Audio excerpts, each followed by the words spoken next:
Hi folks, you're with Tacitus today at your Pushback channel, and thank you for joining this radio live stream.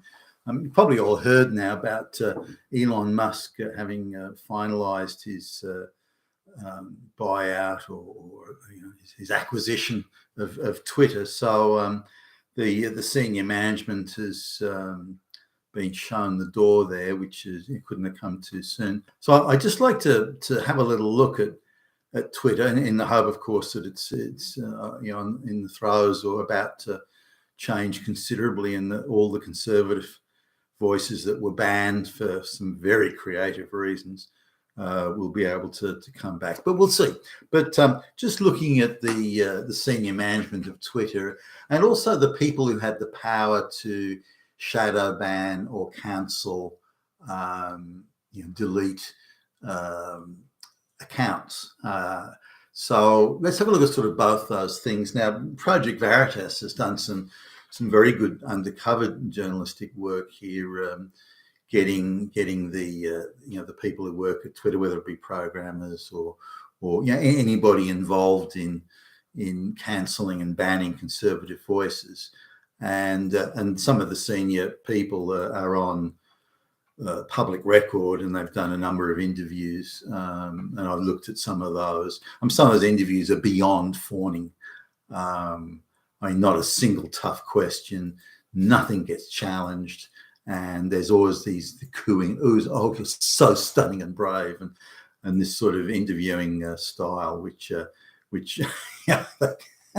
and some of the things, I'm one of them, one of the female executives, some of the stuff she came out with should have been jumped all over it. It's just so unfair what Donald Trump does. Oh, and yet nothing gets challenged. It's just allowed to go through. So anyway, we need to understand that the globalists are paying propagandists handsomely.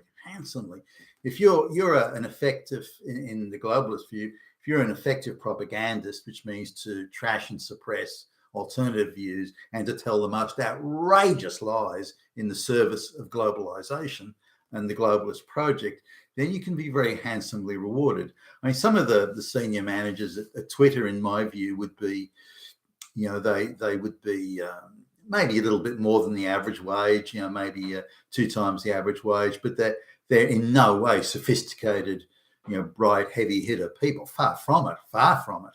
And yet they're on multi-gazillion dollar salaries, and they've had the most meteoric rise to the top. Now, one thing that got me was about how many of the people that are doing the cancelling on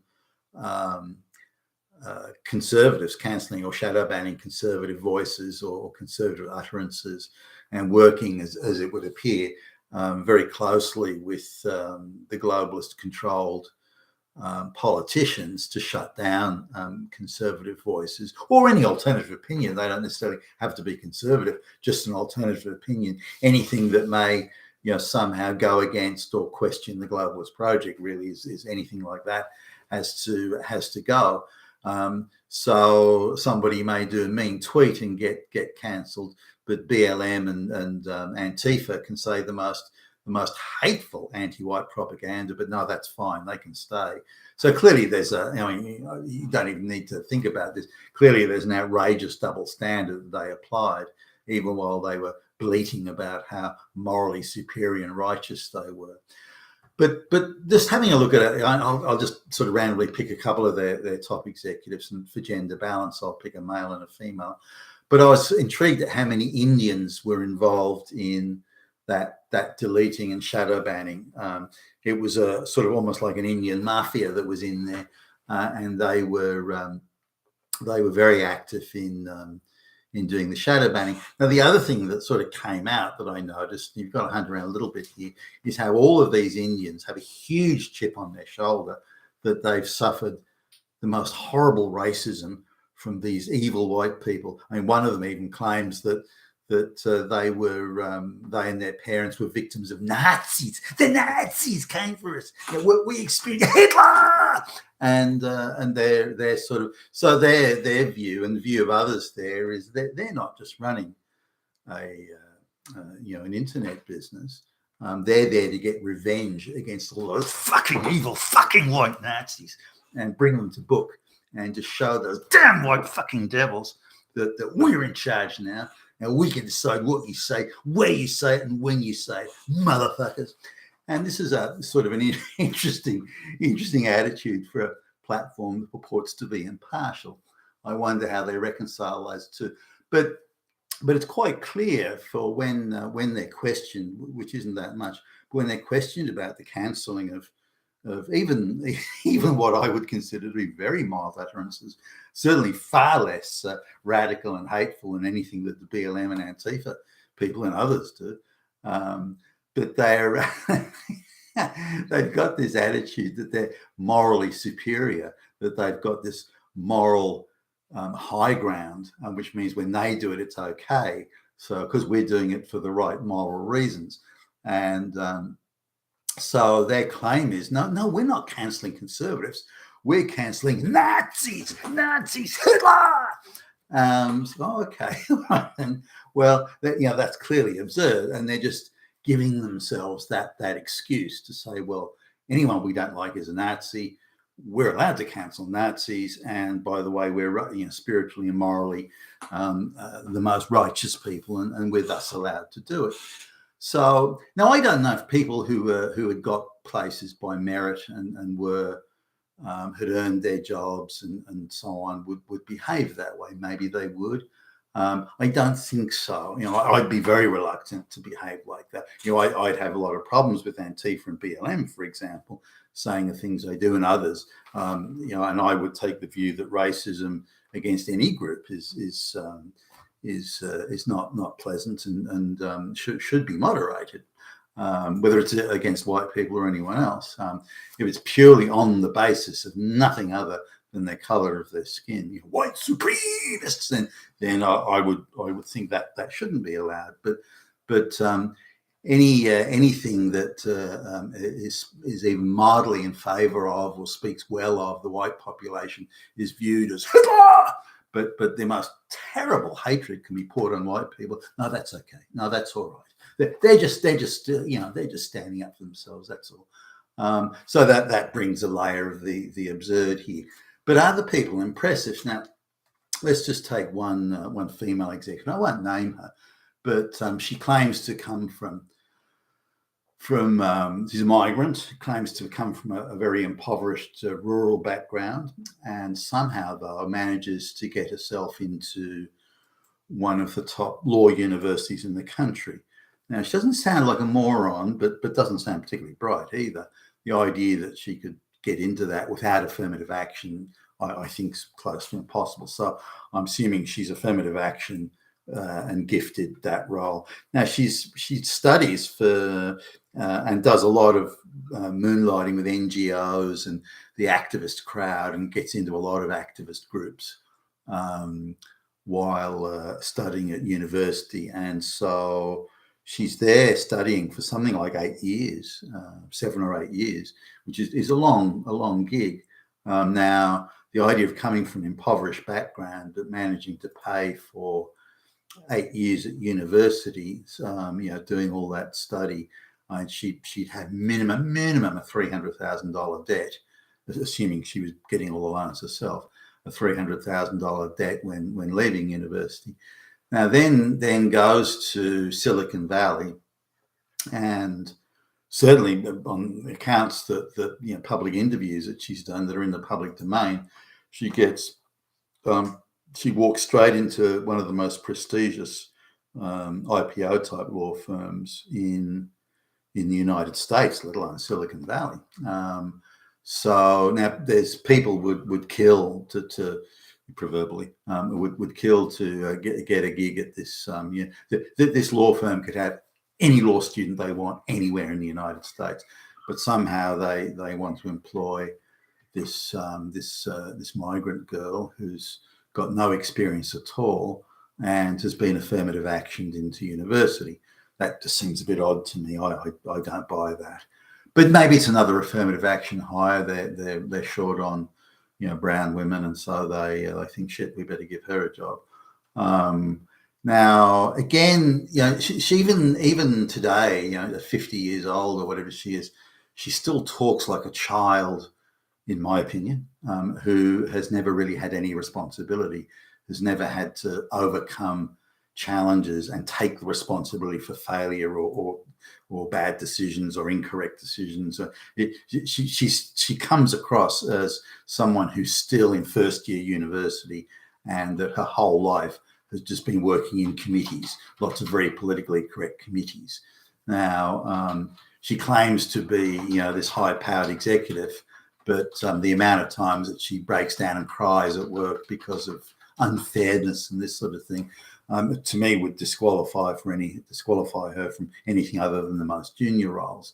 The idea you would have a senior executive run around crying all the time is quite absurd. But anyway, so then within an amazingly short space of time with this law firm, it's alleged that she was offered partner. Now, for the absolute, rocket, sort of the super, the people who are the most gifted legal practitioners in the country may be getting or in the possible position of getting partner within the time she was there. But somehow she manages to jump way ahead of all these other people, but then decides that it's not going the way she claims, not going the way she wants. So she just decides she's going to have a long vacation, going all over the place, all around the world, and then comes back and instantly walks into a job with a large prestigious IT firm. Just never having any commercial experience or never having worked in the commercial world, just walked straight into this job, very senior job. I don't buy that. That's not the way it works. Again, a company that size and paying the sort of bucks they were could have had pretty much anyone they wanted, but they decide to get this person who's, no, I don't buy that either. So then going straight from there into a senior role at Twitter, and then ending up being the one of the chief officers in Twitter. Now, one of the interviews, she's being interviewed about Donald Trump becoming president, and there's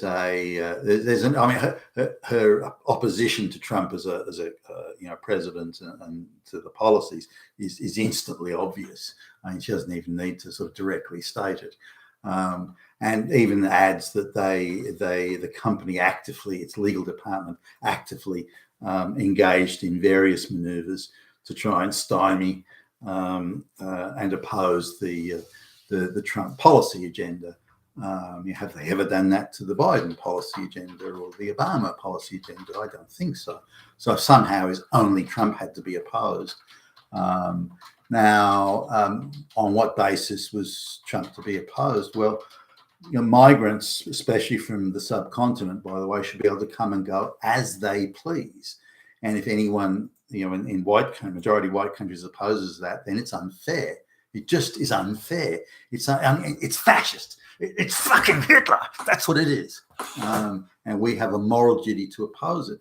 And anyone that talks on the platform, we have an open platform, by the way, that people are allowed to have opinions, and we're very much involved. Our product is that anyone can talk on our platform, and we bring people together so they can talk directly to their elected representatives. That's what we do. That's what we believe in. But if people have a view about immigration, saying that immigration should be cut back, that disproportionately affects black and brown people, that's unfair. It's wrong, and it's fucking fascist. And we have a right to oppose it. We have a right to cancel people on the platform that may support that, because people who are supporting a reduction in immigration are fucking fascist Nazis. Oh, okay, got it. So much for the impartiality there. Now, at the interviews I've seen this person do, the interviews couldn't be more softball. I mean, it could not be more softball if you try. Nothing she said was challenged. But then within a few years, this very chip on shoulder, white people all hate me, white people are against me, white people are racist, the president is white, he's racist, it just goes on. And that's her view. That's her view of the world, or my view of her view, if you will. And this chip on the shoulder, I mean, the basis, her whole view of, is of studying at university, of becoming a lawyer, even though it was corporate law. The whole idea of becoming a lawyer was to get revenge against white people, all these Nazis that were everywhere when she was a little girl, apparently. Now, I don't know. I just don't believe that people of such moderate ability and such a chip on the shoulder and such a so childlike, just stroll into one fancy job to the next, to the next, to the next, and just go off. I just take a holiday, just take a long vacation, come back and walk straight into a superbly well-paid job that only insiders would get. When the company could have hired, could have had their pick of anyone they wanted. They hire someone who's not qualified. Now, interestingly, she admits when she got the job at Twitter, she actually, in an interesting admission, admits that she wasn't in any way qualified. Now, I would agree. I would agree there would have been thousands, tens of thousands in the United States of people better qualified, better able, who would have pulled back teeth to have that job. But instead, they give it this unqualified brown woman with a real chip on her shoulder, who is angry against white people and who is really motivated and angry against the new president and the new president's policies. So now, when I look at the other sort of senior people in Twitter, I think particularly the people who can pull the trigger on cancelling conservative accounts or determining which accounts are to be cancelled, then you see this sort of constant trend that all people who hate white people, they're all people who've got a chip on the shoulder. They're all people who believe that America is inherently an evil, racist place run by Nazis, Hitler, and they bring that to their work, and there's no check or balance or moderating influence on them to say, well, hold on a minute, just because you don't agree with it, why aren't you shutting down Black Lives Matter and Antifa? Why aren't you shutting down these accounts that pour the most outrageous hatred on white people? Why aren't you closing them down?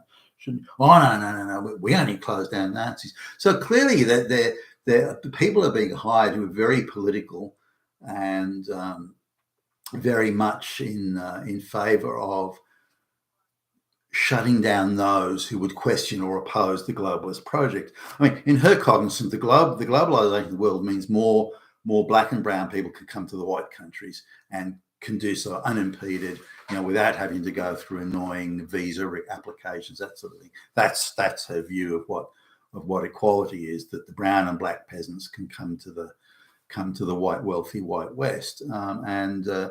She sees anything that doesn't allow or permit that or obstructs that or limits that is fascism, that is Hitler, that is Nazism. So she sees it, as I understand it, that she's actually doing great work by shutting down those who would question that. And in so doing, she performs an invaluable service for the globalists. And if you look at the many millions of dollars, this, in my view, very ordinary persons getting paid, it is purely in the service of globalization. Now, the same can be said for, in my opinion, same can be said for Parag Agrawal, the hitherto CEO.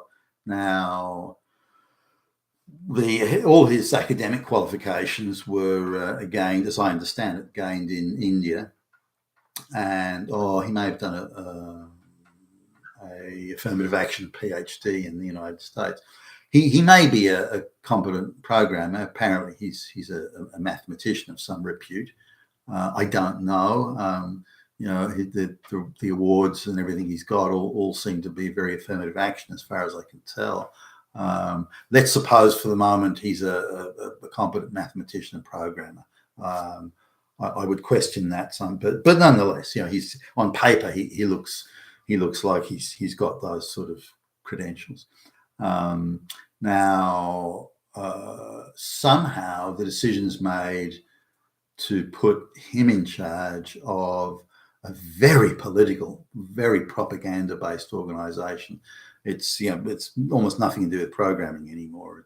It's just a political propaganda organisation, and put this guy in charge of it. Now, turns out, he along with the other Indian mafia that are running the place, won't even piss on the First Amendment. What's that? They come from a culture where those things just don't exist. They come from a culture where you bribe people to get everything. First Amendment, like rules and procedures. You've got to be fucking kidding. That doesn't exist in India. You just bribe somebody. Those are the rules. And or you're a Brahmin and you just tell other people how it will be. Those are the rules. And they bring that mentality with them to the West. And certainly, as I understand it, and in my view, they bring it to Twitter as well. So, if I was making the decision on who to put into the seat, he'd be the last person I'd pick. But he has a great chip on his shoulder. He thinks white people are all racist, fascist, Nazis, and yada, yada, yada. So again, he's very much putting himself in service of the globalists. The globalists want to crush and destroy white culture, white people, erode white confidence, erode the white society.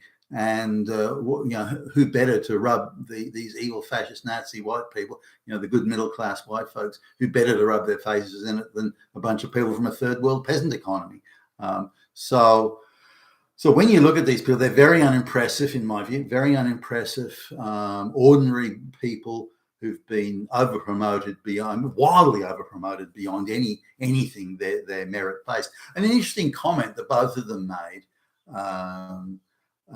was that merit is effectively something that ensures white supremacy. So you have to have quotas, you have to have affirmative action, and if you don't, then you can't have equity, and equity must trump merit, and that's why ordinary people like those folks are being shoehorned into those roles purely in service of globalization. You've been with Tacitus today at your Pushback channel, and thank you for listening.